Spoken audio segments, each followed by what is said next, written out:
नमस्कार, स्वागत है आप सभी का मेरे साथ न्यूज रूम पोस्ट पर। मैं हूं प्रशांत भारद्वाज।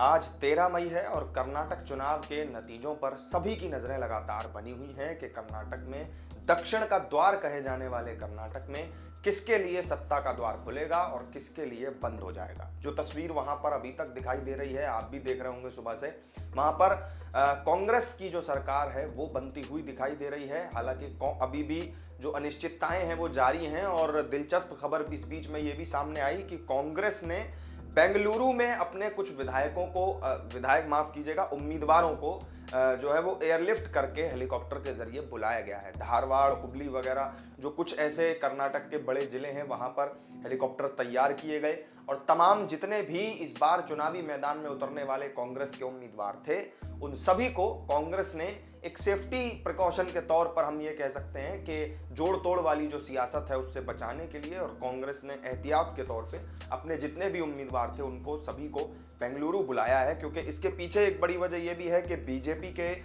जो एक मंत्री थे जो कर्नाटक के, उन्होंने कल ही कहा था कि बीजेपी अगर बहुमत वाली सरकार नहीं बना पाती है तो फिर उसके पास प्लान बी तैयार है।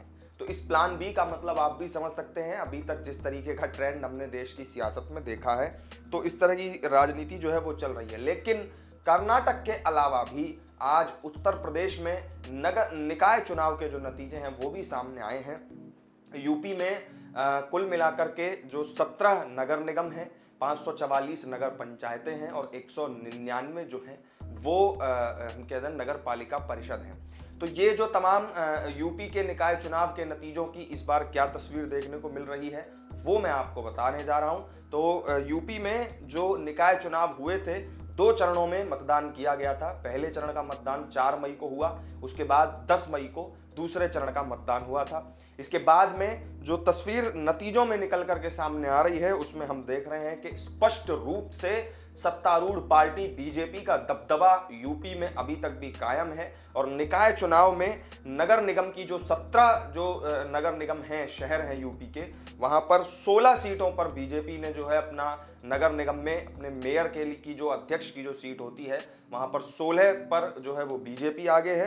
इसके अलावा समाजवादी पार्टी एक भी सीट पर आगे नहीं चल रही है। बीएसपी जो है मायावती की पार्टी वो 1 सीट पर आगे है और कांग्रेस नील बटे सन्नाटा वो भी चल रही है। इसके अलावा नगर पालिका परिषद की अगर बात करें तो इसमें बीजेपी 95 सीटों पर आगे चल रही है, सपा जो है वो 42 सीटों पर आगे चल रही है, बसपा 17 सीटों पर आगे चल रही है, कांग्रेस जो है वो 4 सीटों पर है और जो अन्य राजनीतिक दल हैं वो 33 सीटों पर आगे चल रहे हैं। तो नगर पालिका परिषद की सीटों का ये हाल था। इसके बाद नगर पंचायत की अध्यक्ष की सीटों की अगर बात करें तो वहां पर कुल मिलाकर के 544 सीटों में से 71 सीटों पर जो है वो कांग्रेस बीजेपी आगे चल रही है, माफ कीजिएगा, सपा जो है वो 36 सीटों पर आगे चल रही है, बसपा 10 सीटों पर आगे चल रही है और कांग्रेस जो है वो 1 सीट पर आगे है और अन्य पार्टियां 47 सीटों पर अभी फिलहाल आगे चल रही। जो रुझान अभी तक जितनी सीटों के रुझान सामने आए हैं।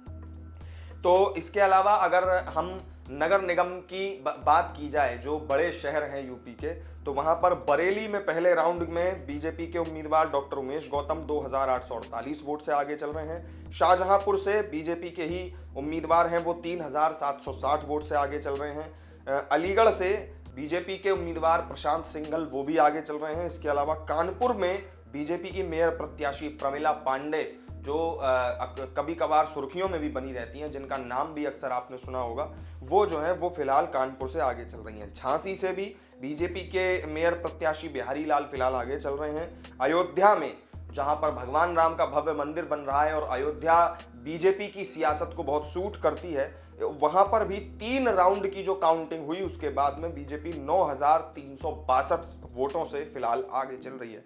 इसके अलावा बीजेपी को 18,026 वोट मिले हैं।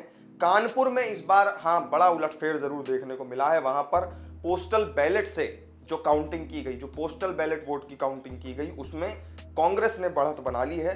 कांग्रेस को 306 वोट मिले हैं जबकि 81 वोट के साथ में समाजवादी पार्टी दूसरे नंबर पर है। तो ये एक बड़ी खबर थी। इसके अलावा जब 6-6 वोट के साथ बीजेपी और बसपा तीसरे नंबर पर हैं, यानी कि वहां पर कांग्रेस की जो उम्मीदवार हैं कानपुर में वो जो है वो उन्होंने कहीं ना कहीं पोस्टल बैलेट की जो गिनती थी उसमें बढ़त बनाई है। लेकिन इसके अलावा अगर ओवरऑल हम देखें तो इस चुनाव को ये माना जा रहा था, यूपी के निकाय चुनाव को, कि 2022 में जब विधानसभा में वहां पर सीएम योगी आदित्यनाथ के नेतृत्व में सरकार बनी तो उसके बाद में उनके 1 साल के काम को और उनके पिछले 5 सालों के काम को ही अगर हम ये कहें कि एक तरीके से लिटमस टेस्ट था, उसका प्रीलिमिनरी टेस्ट था, तो वो गलत नहीं होगा।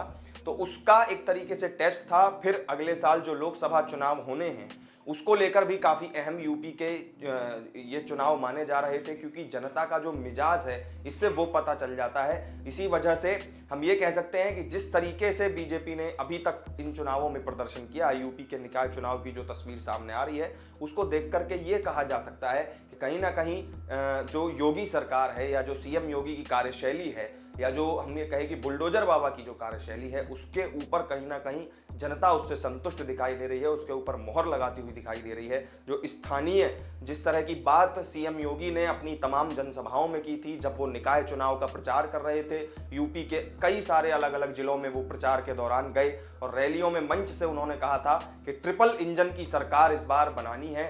तो जो बीजेपी आमतौर पे डबल इंजन की बात करती है, कर्नाटक में वो डबल इंजन ट्रबल इंजन बनता हुआ दिखाई दे रहा है। लेकिन अगर हम यूपी की बात करें तो यहां पर कहीं ना कहीं अब ट्रिपल इंजन बनता हुआ नजर जरूर आ रहा है, क्योंकि ज्यादातर जितने भी नगर निगम हैं या नगर पंचायतें हैं या फिर नगर पालिका परिषद हैं, उन तमाम सीटों पर जो अध्यक्ष की सीटें हैं उन सभी पर बीजेपी बढ़त लेती हुई नजर आ रही है।